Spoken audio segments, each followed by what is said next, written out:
लूका का सुसमाचार अध्याय 5 वचन 17 मैं पढ़ रही हूँ, ध्यान देकर सुनो।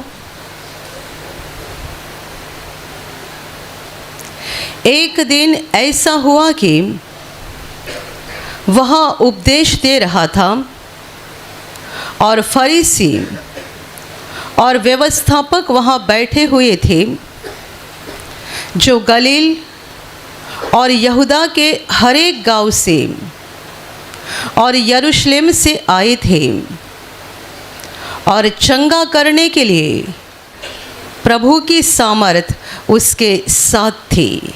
Hallelujah, hallelujah, hallelujah, hallelujah, hallelujah, hallelujah.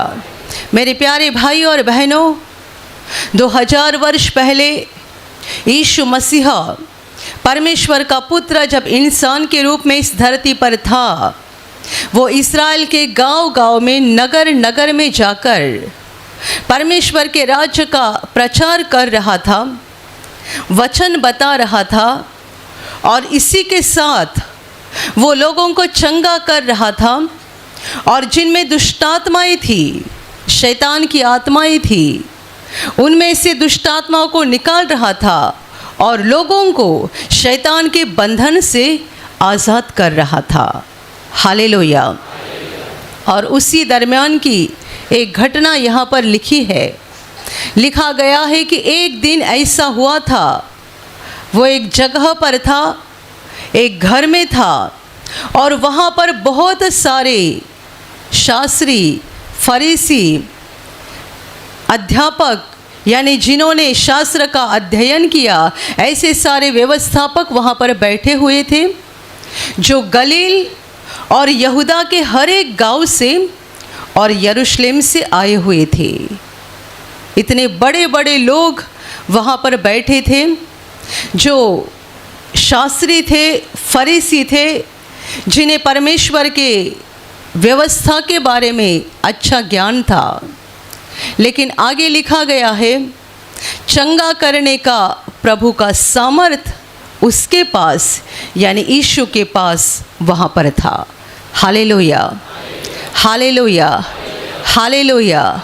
जब यीशु वहाँ था और बहुत लोगों की भीड़ थी, उनके बीच में ज्ञानी और विद्वान बैठे हुए थे जो गलील और यहूदिया के हर एक गांव से और यरूशलेम से आए हुए थे। बहुत ज्ञानी, बहुत विद्वान, जिन्होंने परमेश्वर की व्यवस्था का बहुत ज्ञान हासिल किया था, ऐसे लोग वहाँ पर बैठे हुए थे। लेकिन वहाँ पर यीशु था और उसके बारे में लिखा गया है कि चंगा करने का प्रभु का सामर्थ उसके पास था। Hallelujah, hallelujah.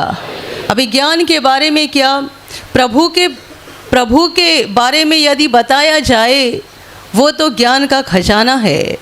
उसके पास ज्ञान की कोई कमी नहीं है, वो ज्ञान से पूरा ही पूरा भरा था। इसलिए ज्ञान के बारे में लिखा नहीं है, लेकिन ये लिखा है जो वहाँ किसी के पास नहीं था और ना ही इन ज्ञानी और विद्वानों के पास था, चंगा करने का परमेश्वर का सामर्थ उसके पास था। Hallelujah, hallelujah. जो भीड़ वहाँ इकट्ठा हुई थी, जो लोग वहाँ पर आए थे, उनमें से कितने सारे लोग ऐसे थे जो बीमार थे और चंगा होना चाहते थे। कितने सारे लोग ऐसे थे जिनको शैतान ने जकड़ा हुआ था और वे आज़ाद होना चाहते थे। वहाँ गलील के, यहूदिया के, यरूशलेम के ज्ञानी और विद्वान बैठे हुए थे, पर उनके पास वो सामर्थ नहीं थी, उनके पास वो ताकत नहीं थी, उनके पास वो शक्ति नहीं थी जो यीशु के पास थी। चंगा करने का परमेश्वर का सामर्थ यीशु के पास था और उसी सामर्थ के द्वारा वो लोगों को चंगा करता था। ये ज्ञानी और विद्वान बस ये देख रहे थे और ये सोच रहे थे कि करता क्या है, कैसे लोगों को ठीक करता है, कैसे लोगों को चंगा करता है, कैसे लोगों में से दुष्टात्माओं को निकालता है। और उनके आँखों के सामने वो घटना हो गई। एक व्यक्ति को वहाँ पर लाया गया जिसको खाट पर सुलाया था, उसे लकवा हुआ था, वो ना खड़ा हो सकता था, ना चल सकता था, ना बैठ सकता था।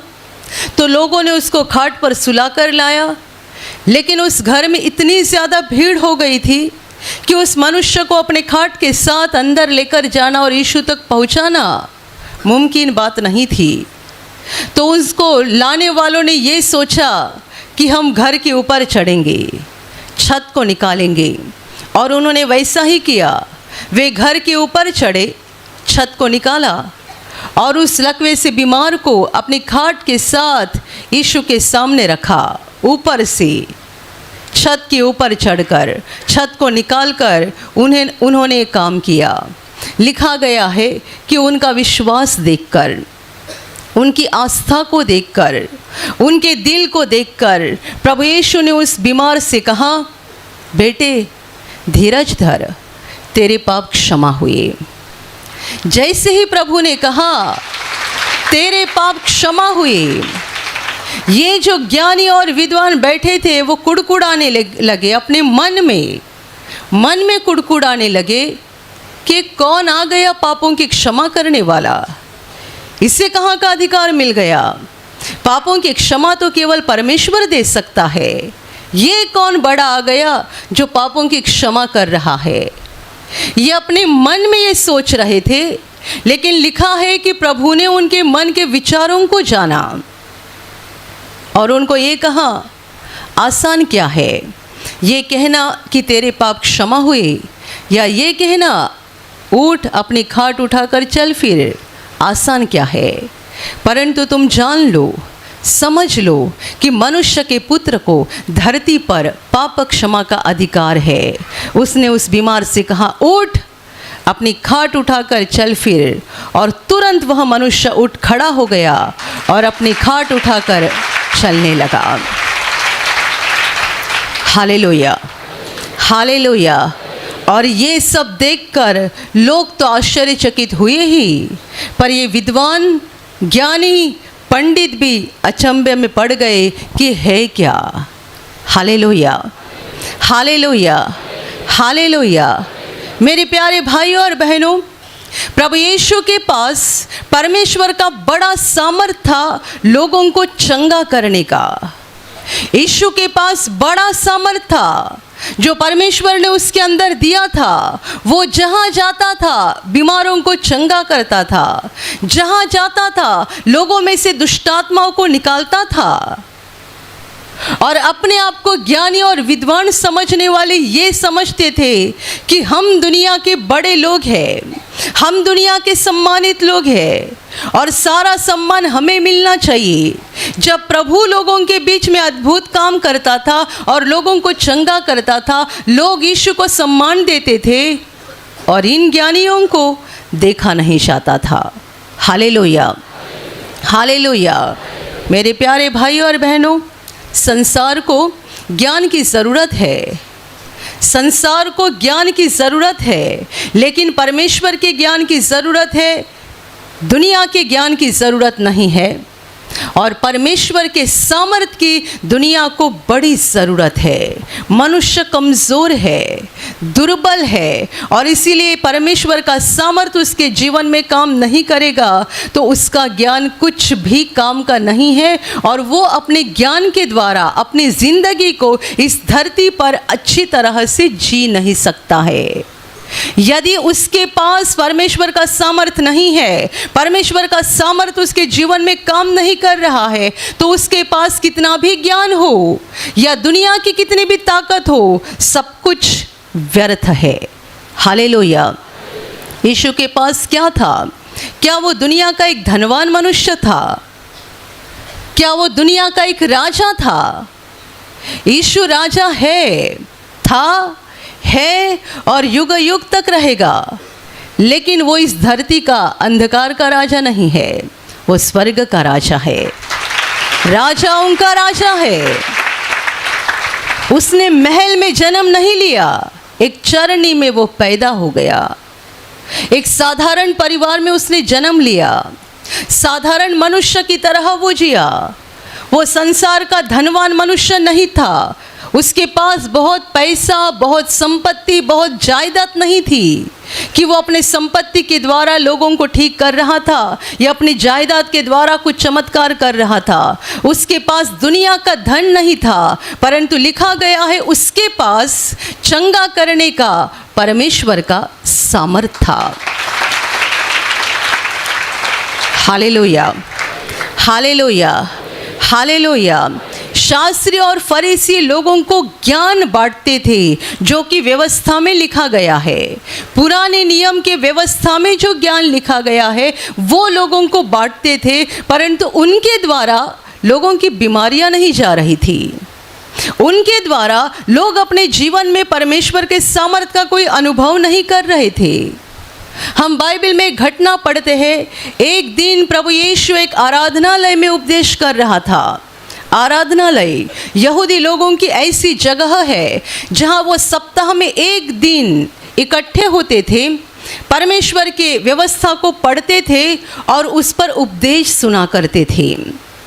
सप्ताह का दिन, शनिवार का दिन, सप्ताह का अंत का दिन, उस दिन आराधनालय में इकट्ठे होना, परमेश्वर की व्यवस्था को पढ़ना, उपदेश सुनना और परमेश्वर की आराधना करना, ये उनका काम है। सालों साल से कर रहे थे। उसी ऐसे ही एक आराधनालय में यीशु गया था और लोगों को उपदेश कर रहा था। तब उसकी नज़र एक औरत पर पड़ी जो वहाँ बैठकर शांति से परमेश्वर के वचन को सुन रही थी, लेकिन वो कुबड़ी थी। वो 18 वर्ष से कुबड़ी थी, 1-2 दिन या 1-2 महीने से नहीं, परंतु 18 वर्ष से कुबड़ी थी। परमेश्वर के वचनों को सुन रही थी।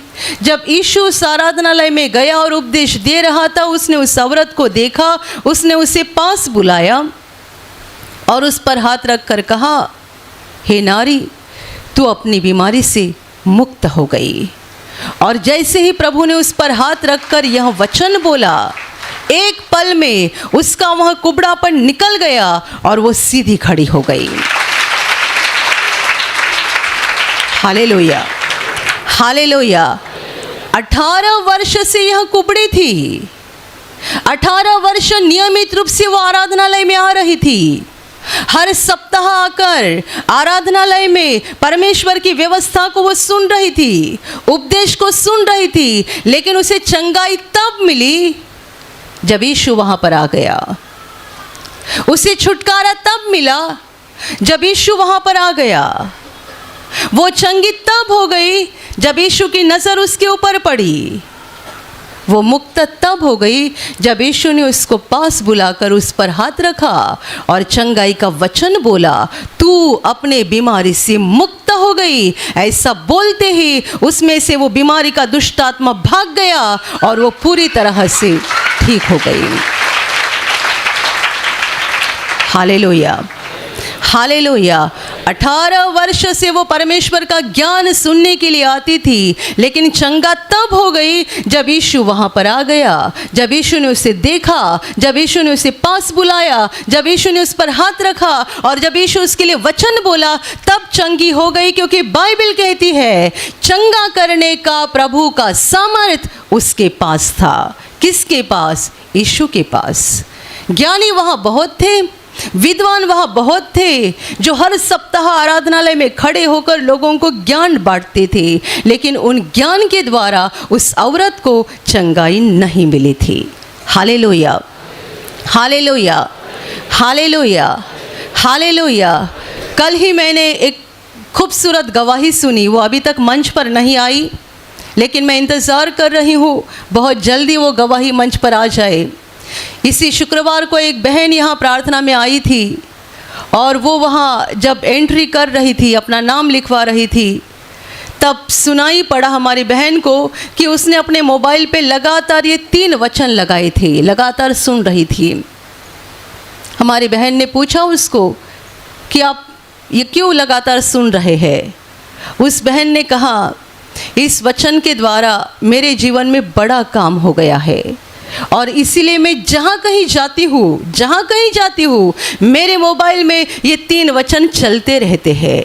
चलते रहते हैं, मैं इसको रुकाती नहीं हूँ। और उसने आगे ये कहा, मैं सालों साल दुष्टात्मा से पीड़ित थी और इतनी भयानक दुष्टात्मा मेरे अंदर थी कि मैं किसी को कुछ पहचानती नहीं थी और इतनी भयानक गालियाँ देती थी, इतने भयानक बुरे शब्द मेरे मुंह से निकलते थे कि मेरे घर वाले, आसपास के लोग सब मेरे से तंग हो चुके थे। यहाँ तक कि उसने आगे ये भी कहा, मेरे ऊपर एक कोर्ट केस चल रहा है क्योंकि मैंने किसी को बहुत भयानक गाली दी थी और मुझे ही नहीं पता चलता था कि मैं क्या कर रही हूँ, मेरी ज़बान भी बाहर निकलती थी। इतनी भयानक दुष्टात्मा से वो पीड़ित थी। और उसने कहा, जब से मुझे वचन मिल गए और इस वचन को मैं सुनने लगी हूँ, मेरे अंदर शांति आ रही है और मुझे बहुत अच्छा लग रहा है। इस पीड़ा से मैं बड़े पैमाने से मुक्त हो गई हूँ। वो लगातार वचन को सुन रही है और वो कहती है, जब से मैंने वचन को सुनना शुरू किया, मेरा ये बुरा स्वभाव, ये बुरी आदत बदलती गई। हालेलुया। मैंने कहा, इसका मतलब ये है वो बिना रुके लगातार वचन को सुन रही है। इसका मतलब ये है वो जितना सुनते जा रही है, वो अंदर से महसूस कर रही है कि एक एक दुष्टात्मा उसे छोड़कर निकलते जा रहा है, निकलते जा रहा है। दिन रात जहाँ कहीं वो जाती है, लगातार वचन को सुनती है और जितने वचन को सुनती है उसको सुकून मिलता है, अच्छा लगता है। ये भयानक स्वभाव उसका बदलते जा रहा है। इसका मतलब वो खुद अनुभव कर रही है कि उसके अंदर से एक एक दुष्टात्मा निकल जा रही है। मेरे प्यारे भाइयों और बहनों, संसार को परमेश्वर के उस सामर्थ की ज़रूरत है जो हमें चंगा कर सकता है, जो हमें छुटकारा दे सकता है, जो हमें शांति दे सकता है, जो हमें बंधन से मुक्त कर सकता है। Hallelujah, hallelujah, hallelujah, hallelujah. यदि आपके शरीर में बीमारी है, आपके पेट में समझो बहुत ज़्यादा दर्द हो रहा है, मैं आपको जो बता रही हूँ यहाँ पर शायद आपका मन भी नहीं लगेगा। आप ये सोच रहे हैं, कब मैं ठीक हो जाऊँगी, कब मैं ठीक हो जाऊँगा। किसी के मन में ये चल रहा है, प्रवचन बहुत जल्दी ख़त्म हो जाए और ये वचन बोलना शुरू हो जाए, शायद वचन बोलते समय मैं ठीक हो जाऊँगा। कोई ये सोच रहे हैं, ये सब कार्यक्रम बहुत जल्दी जल्दी आगे जाए और वो समय आए जब सिस्टर कहती है, बीमार भाग पर हाथ रखो। जब बीमार भाग पर हाथ रखेंगे, हमारी बीमारी निकल जाएगी। यदि आप दर्द से तड़प रहे हैं, शरीर में बहुत ज़्यादा वेदना हो रही है, आप परमेश्वर के वचन की ओर अपने मन को भी नहीं लगा सकते हैं, शांति से परमेश्वर के वचन को सुन भी नहीं सकते हैं, और इसीलिए यीशु जहाँ कहीं गया, उसने पहले बीमारों को चंगा कर दिया। मनुष्य के शरीर से बीमारी निकल जाने के बाद उसका शरीर शांत हो जाता है, और जब शरीर शांत हो जाता है, वो परमेश्वर के वचन की ओर, परमेश्वर के बातों की ओर अपने मन को लगाना शुरू करता है। Hallelujah, hallelujah, hallelujah. लेकिन ये चंगाई होती कैसे है, ये छुटकारा होता कैसा है? ज्ञान के द्वारा नहीं और दुनिया की ताकत के द्वारा नहीं। आपके पास बहुत पैसा होगा, बहुत सोना चांदी होगी, लेकिन चंगाई स्वर्ग से आती है, छुटकारा स्वर्ग से आता है। चंगा करने का सामर्थ परमेश्वर का है। हमने आपको वचन सिखाया है जो परमेश्वर यहोवा ने खुद बोला है, मैं तुम्हारा चंगा करने वाला यहोवा हूँ। मैं, वो अपने बारे में बता रहा है और किसी के बारे में नहीं। मैं तुम्हारा चंगा करने वाला यहोवा हूँ। इसका मतलब चंगा करने का सामर्थ उसके पास है, छुटकारा देने का सामर्थ उसके पास है, हमें मुक्ति देने का सामर्थ उसके पास है, और हमें उस सामर्थ की ज़रूरत है कि वो सामर्थ हमारे जीवन में उतरे और हमारे शरीर से बीमारी निकल जाए, हमारे जीवन से दुष्टात्मा भाग जाए और शैतान का हर एक काम हमारे जीवन से, शरीर से, परिवार से नष्ट हो जाए। Hallelujah, hallelujah, hallelujah. प्रभु यीशु जहाँ कहीं जाता था वहाँ वो लोगों को चंगा करता था, और वहाँ उससे विरोधी भी बहुत ज़्यादा मिलते थे। ऐसा नहीं कि प्रभु लोगों को चंगा करता था इसलिए सब जगह लोग गले में माला डालकर उसका सम्मान किया करते थे। नहीं, इतना भला काम वो करता था, इतना भला काम, तो भी जहाँ जाता था उसको विरोधी मिलते थे। यहाँ तक कि जब यीशु अपने खुद के गांव में आ गया, अपने खुद के गांव में, और वहाँ पर उपदेश करने लगा, लोगों को बड़ा गुस्सा आ गया, और लिखा गया है लोग उसको लेकर गए कहाँ पर? जिस पहाड़ पर उनका गांव बसा हुआ था उस पहाड़ से उसको नीचे फेंकने के लिए। बताओ क्या दुनिया की हालत है। ऐसा मनुष्य जो अंधों की आंखें खोलता है, गूंगे को बोलने की शक्ति देता है, लंगड़े को चलने की शक्ति देता है, हर मरीज को चंगा करता है, हर व्यक्ति जो दुष्टात्मा से ग्रसित है उसे छुटकारा देता है, ऐसे मनुष्य को लोग पहाड़ पर इसीलिए लेके गए कि उसको नीचे फेंक दे, जान से मार डाले। लेकिन तब तक प्रभु का समय नहीं आया था। प्रभु को मरना तो था, लेकिन पहाड़ से नीचे गिरकर नहीं, परंतु क्रूस पर जान देकर, मनुष्यों के पापों को उठाकर। और इसीलिए लोग उसको लेकर तो गए, लेकिन प्रभु उनके बीच में से चला गया, क्योंकि ये प्रभु का मरने का समय भी नहीं था और ये प्रभु के मरने की योजना भी नहीं थी। लेकिन इससे क्या दिखाई देता है? संसार अच्छी बातों को ग्रहण नहीं करता है। गांव गांव जाकर वो लोगों को चंगा कर रहा था, और हर गांव में उसको विरोधी मिलते थे, क्योंकि हमारा सच्चा विरोधी शैतान है, और उसे ये देखा नहीं जाता है कि हमारे जीवन से बीमारी निकल जा रही है। बीमारी कौन देता है? बीमारी शैतान देता है।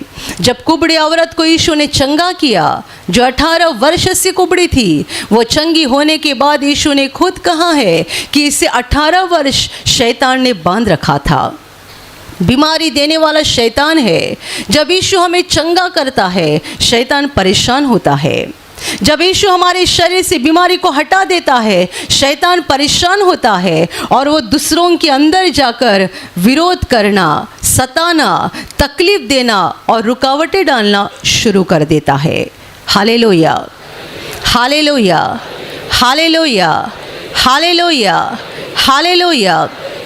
मेरे प्यारे भाइयों और बहनों, संसार को परमेश्वर के सामर्थ की ज़रूरत है, परमेश्वर के ताकत की ज़रूरत है, जो हमें चंगा कर सकता है, जो सामर्थ हमारी बीमारी को निकाल सकता है, जो सामर्थ हमारे दुख को निकाल सकता है, जो सामर्थ हमारे जीवन से सारी शैतानी आत्मा को निकाल सकता है। और ये है दुनिया का अंत का समय, जब बीमारियां बढ़ती जा रही है, शैतान का काम बढ़ते जा रहा है, समस्याएं बढ़ते जा रही है, और इसीलिए हमें ज़रूरत है अपने मन को परमेश्वर की ओर बहुत ज़्यादा लगाए, बहुत ज़्यादा। आप मुझे बताओ, कैंसर कितने बढ़ गए हैं? आप 50 साल पहले की बात करोगे तो कैंसर का नाम भी कोई जानते नहीं थे। आज कैंसर बड़ी आसानी से लोगों को हो रहे हैं। मुंह में थोड़ा सा छाला आ गया, 15 दिन ठीक नहीं हुए, जांच होती है, डॉक्टर कहते हैं कैंसर हो गया है। हाथ पे छोटी सी गांठ आ गई, 1 महीना हो गया, गांठ नहीं जा रही है, जांच किया जाता है, पता चलता है कैंसर हो गया है। बड़ी आसानी से छोटे बच्चे से लेकर बूढ़े व्यक्ति तक कैंसर कितने आसानी से हो रही है। किडनी का काम करना बंद होना, किडनी फेलियर कितने आसानी से बढ़ते जा रही है। डायबिटीज़ और ब्लड प्रेशर के मरीज़ कितने हैं, ये तो गिने भी नहीं जा सकते हैं। घर घर में डायबिटीज़ के मरीज़ है। छोटे बच्चों को भी मैंने देखा है, बहुत बुरा लगता है। 3 साल का बेटा, 4 साल की बेटी, डायबिटीज़ हुआ है, इंसुलिन लेते हैं, बहुत बुरी हालत हो गई है। Hallelujah, hallelujah, hallelujah, hallelujah. कोई उनको बड़ी बड़ी बातें बताएगा, दुनिया का बड़ा बड़ा ज्ञान देगा, क्या फ़ायदा है? जो 4 साल की बेटी है उसके लिए ज़रूरी क्या है? उसके शरीर में सेहत आ जाए, डायबिटीज़ ख़त्म हो जाए। 4 साल की बेटी को मैंने इंसुलिन लेते हुए देखा है, बहुत बुरा लगता है।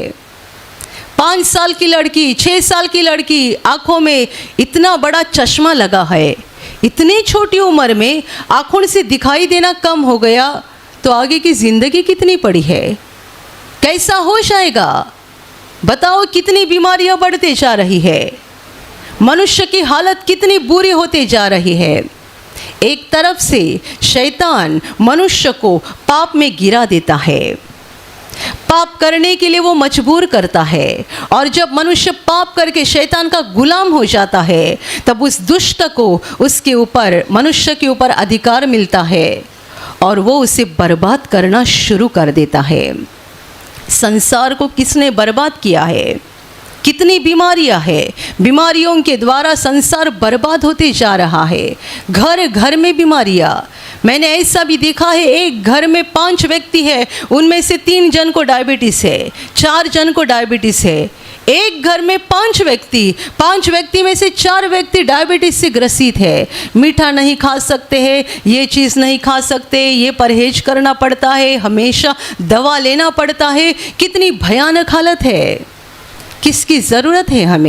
हमें चंगा होने की ज़रूरत है, हमें चंगा करने के सामर्थ्य की ज़रूरत है मेरे प्यारे भाइयों और बहनों। और इसीलिए अंत के दिनों में अपने मन को दुनिया से हटाओ और परमेश्वर की ओर अपने मन को लगाओ। शैतान का काम बढ़ते जा रहा है, लेकिन यदि आपका मन परमेश्वर की ओर लगा हुआ है तो परमेश्वर का सामर्थ्य आपके जीवन में आते जाएगा, उतरते जाएगा, और परमेश्वर के सामर्थ्य के द्वारा आपके जीवन से बीमारियां निकलते जाएगी। Hallelujah, hallelujah, hallelujah, hallelujah, hallelujah. भयानक बीमारियां इस संसार का कब्जा ले रही है, भयानक संकट दुनिया का कब्जा ले रहे हैं। यदि आपको छूटना है, बचना है, इनसे दूर रहना है, तो समझ लेना हमें परमेश्वर के सामर्थ्य की ज़रूरत है। और इसीलिए अपने मन को उस महान परमेश्वर की ओर लगा कर रखना, निरंतर प्रार्थना करते जाओ, निरंतर परमेश्वर के वचनों को सुनते जाओ, पढ़ते जाओ, और परमेश्वर के कामों को भी देखते जाओ। क्योंकि जब आप परमेश्वर के कामों को देखते जाएंगे, आपका विश्वास बढ़ते जाएगा, बढ़ते जाएगा। यदि आपने उन कामों को देखा नहीं तो शैतान आपके विश्वास के ऊपर हमला करेगा, विश्वास कम होते जाएगा। और जब विश्वास कम होता है, उस दुष्ट का काम बढ़ते जाता है, वो बड़ी आसानी से हमारे जीवन में काम करता है। Hallelujah, hallelujah, hallelujah, hallelujah, hallelujah, hallelujah. अपने केंद्र में आई हुई एक बड़ी गवाही है। जब हम भाड़े के हॉल पे थे तभी वो आई थी गवाही। एक बहन, जिसको जवान बहन सुबह सुबह लकवा मारा हुआ था, सुबह सुबह लकवा मारा, और वो भी इतनी जवान बहन। पति बहुत डर गया, लेकिन उसने अपने पति से कहा, मुझे पहले प्रार्थना घर लेकर चलो, और यदि मैं वहाँ पर ठीक नहीं हुई तो उसके बाद मुझे अस्पताल लेकर चलो। कितनी बुद्धिमानी व्यक्ति है। मुझे पहले प्रार्थना घर लेकर चलो, यदि वहाँ ठीक नहीं हुई तो मुझे अस्पताल लेकर जाना। उसके पति अपनी औरत को लेकर यहाँ पर आ गए। जब भी उसको लाया गया, उसकी हालत बहुत ख़राब थी, बहुत बुरी हालत थी। जो वहाँ हमारे भाई है, उन्होंने वहीं पर उसको कुछ पानी के ऊपर आशीर्वाद दे के पानी पिलाया, उसके लिए प्रार्थना की, फिर इसको यहाँ पर बिठाया गया। जब यहाँ पर गाना चल रहा था, ये बहन तालियां नहीं बजा रही थी, बोल नहीं पा रही थी, कुछ नहीं कर पा रही थी। मुझे लगता है यहीं पे बीच में उसको बिठाया था, कुछ नहीं कर पा रही थी क्योंकि उसको लकवा हुआ था। लेकिन जब यहाँ से गाना शुरू हो गया, सामर्थ की बारिश होला प्रभु के भवन, तब सचमुच परमेश्वर की सामर्थ की बारिश होना शुरू हो गया। और उसी वक्त परमेश्वर के सामर्थ के द्वारा जो अपने दुर्बल हालत में कुर्सी के ऊपर बैठे हुए थी, कुर्सी से जोर से फेंकी गई और सीधी खड़ी हो गई। देखा, प्रभु ने उसको पूरी तरह से चंगा किया। Hallelujah, hallelujah, hallelujah. उसने अपने पति से ये कहा था, पहले मुझे प्रार्थना घर लेकर चलो, यदि वहाँ मैं ठीक नहीं हुई तो मुझे अस्पताल लेकर जाना। Hallelujah, hallelujah. आजकल के लोग और ज़्यादा डबल बुद्धिमानी है। हम पहले अस्पताल जाएंगे, वहाँ ठीक नहीं हुए तो प्रार्थना कराएंगे। सही है ना? आप में बैठे हुए ऐसे कई बुद्धिमानी लोग हैं।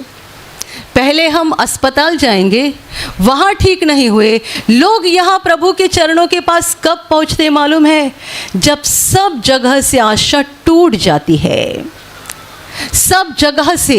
यानी डॉक्टर की भी बोल देते हैं कुछ नहीं कर सकते हैं, और जेब भी खाली हो गया, पैसा भी नहीं बचा है, सारी उम्मीदें खत्म हो गई। तब एक उम्मीद दिखाई देती है, अभी जाए प्रार्थना घर, अभी जाए प्रभु के चरणों के पास। लेकिन ये औरत सच्ची बुद्धिमानी थी, जिसको 1 रुपया खर्चा भी नहीं करना पड़ा।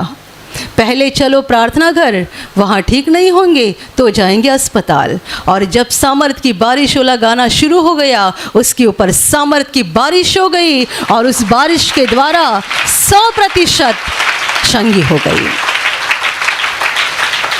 मेरे प्यारे भाई और बहनों, बड़ी बड़ी बातें हम कर सकते हैं, और आपके पास पैसा होगा तो आप और भी बड़ी बातें कर सकते हैं। आप एक दुनिया की धनवान या सम्मानित व्यक्ति होंगे तो और बड़ी बातें कर सकते हैं। लेकिन ध्यान में रखना, हमें ज़रूरत है परमेश्वर के सामर्थ की, हमें ज़रूरत है परमेश्वर की ताकत की। पतरस और यूहन्ना ने लंगड़े भिखारी से कहा था, तुझे देने के लिए मेरे पास सोना चांदी नहीं है। सोना चांदी दुनिया की ताकत है। पतरस कहता है, तुझे देने के लिए मेरे पास सोना चांदी नहीं है, लेकिन जो है वो मैं तुझे देता हूँ। यीशु मसीह नासरी के नाम से उठ और चल फिर। ऐसा बोलते ही उस मनुष्य के पाँव में और टखनों में बल आ गया। पतरस ने उसे हाथ देकर उठाया, वो कूद कर खड़ा हो गया और चलने फिरने लगा, जो जन्म से कभी खड़ा भी नहीं हुआ था और अपने पैर से कभी चला नहीं था। पतरस का कहना था, मेरे पास दुनिया की ताकत नहीं है, मेरे पास स्वर्ग की ताकत है। पैसा, सोना, चांदी, जमीन, जायदाद, दुनिया की कुर्सी, दुनिया का मान सम्मान, दुनिया की पोजीशन, ये सारी दुनिया की ताकत है। पतरस के पास दुनिया की ताकत नहीं थी। सोना चांदी तो मेरे पास है नहीं, लेकिन जो है वो मैं तुझे देता हूँ। क्या है? मेरे पास यीशु है। कौन है यीशु? चंगा करने वाला। आपने गाना गाया ना, चंगा करने वाला यीशु, वो मेरे पास है। उसकी ताकत, उसका सामर्थ, उसकी शक्ति मेरे पास है, वो मैं तुझे देता हूँ। और उसने हाथ देकर उठाया, उस लंगड़े के पाँव में, टखनों में बल आ गया। जो जन्म का लंगड़ा था वो कूद कर खड़ा होकर चलने फिरने लगा। Hallelujah, hallelujah. बहुत पैसा होकर भी आप एक दुर्बल व्यक्ति बन जाओगे यदि आपके जीवन में परमेश्वर का सामर्थ नहीं है। बहुत धनवान व्यक्ति होकर भी आप दुर्बल बन जाओगे यदि आपके जीवन में परमेश्वर का सामर्थ काम नहीं करेगा। और इसीलिए अपने मन को परमेश्वर की ओर लगाते रहो। इन अंत के दिनों में हमें बहुत ज़्यादा ज़रूरी है। देखो, दुनिया में बहुत बुरी घटनाएं हो रही है, बहुत बुरी घटनाएं। मुझे आपको एक बहुत महत्वपूर्ण सलाह देनी है, ध्यान से सुनिएगा। हर दिन सुबह जब आप उठते हैं, आप अपने और परिवार के रक्षा के लिए प्रार्थना करना, क्योंकि बहुत बुरी घटना इस संसार में हो रही है।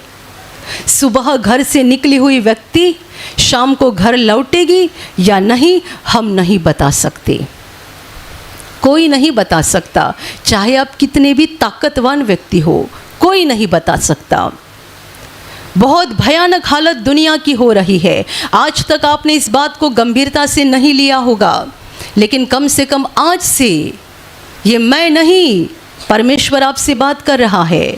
आज से तो इस बात को गंभीरता से ले लो। आप जब सुबह को उठते हैं, प्रभु का धन्यवाद करो कि उसने रात भर आपको संभाला, आपके परिवार को संभाला, और आपके परिवार के और आपकी सुरक्षा के लिए हर दिन प्रार्थना करो, हर दिन। ये बहुत ज़रूरी बात है। जब अंत के वक्त प्रार्थना ख़त्म होती है और मैं अंत का आशीर्वाद देती हूँ, उस आशीर्वाद में मैं एक वाक्य कहती हूँ, शैतान की सारी योजनाओं से प्रभु आपकी रक्षा करे। मैं इस आशीर्वाद को बड़े दिल से देती हूँ, क्योंकि मैं चाहती हूँ जितने सारे लोग इस आशीर्वाद को सुन रहे हैं और ग्रहण कर रहे हैं, उन सबों के जीवन के खिलाफ शैतान की जो भी योजना बन जाएगी, वो परमेश्वर अपने सामर्थ के द्वारा नष्ट करेगा। और अंत के दिनों में बहुत ज़रूरी है,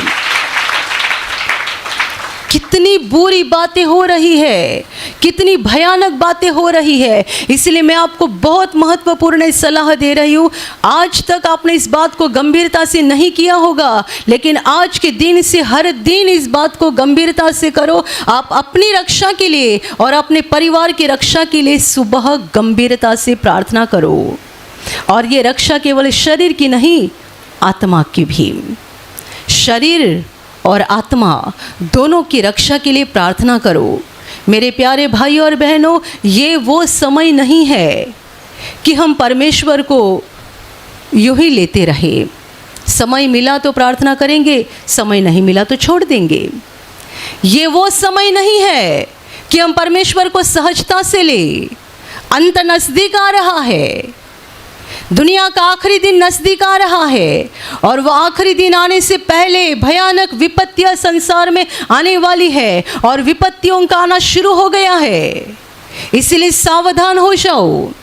हमें ज़रूरी है कि परमेश्वर का अनुग्रह हमारे ऊपर, हमारे परिवार के ऊपर बना रहे।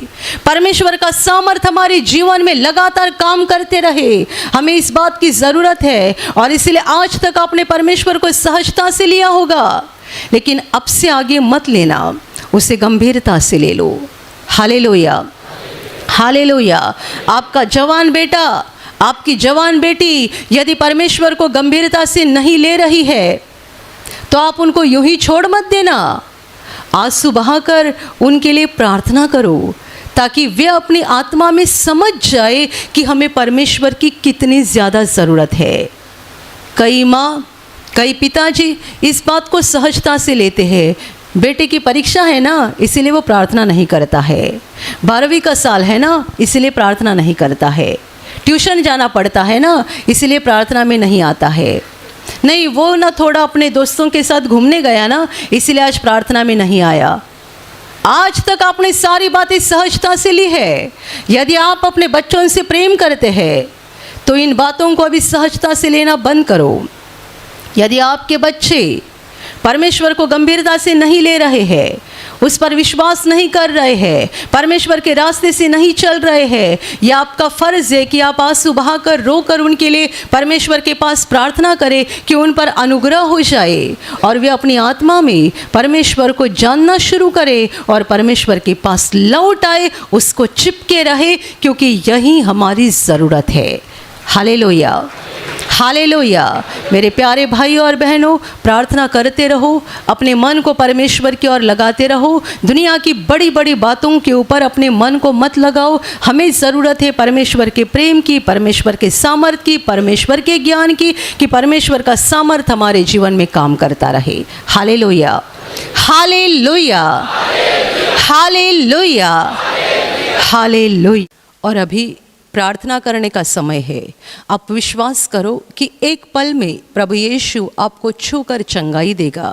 एक पल में वो आपके जीवन का दुख निकाल देगा और आपके आंसुओं को खुशी में बदल देगा, क्योंकि उसके लिए असंभव कुछ नहीं है, अनहोनी बात एक भी नहीं है। प्रभु यीशु आज भी जिंदा है। 2000 वर्ष पहले वो शरीर रूप में धरती पर था आज शरीर रूप में नहीं बल्कि आत्मा के रूप में है, और दुनिया के कोने कोने में जहाँ जहाँ लोग विश्वास के साथ उसको पुकारते हैं, उसके पास प्रार्थना करते हैं, उन सबों की पुकार को प्रभु सुनता है, उन्हें चंगा करता है, उनके आंसुओं को पोंछ देता है और उनके जीवन को खुशी से भर देता है।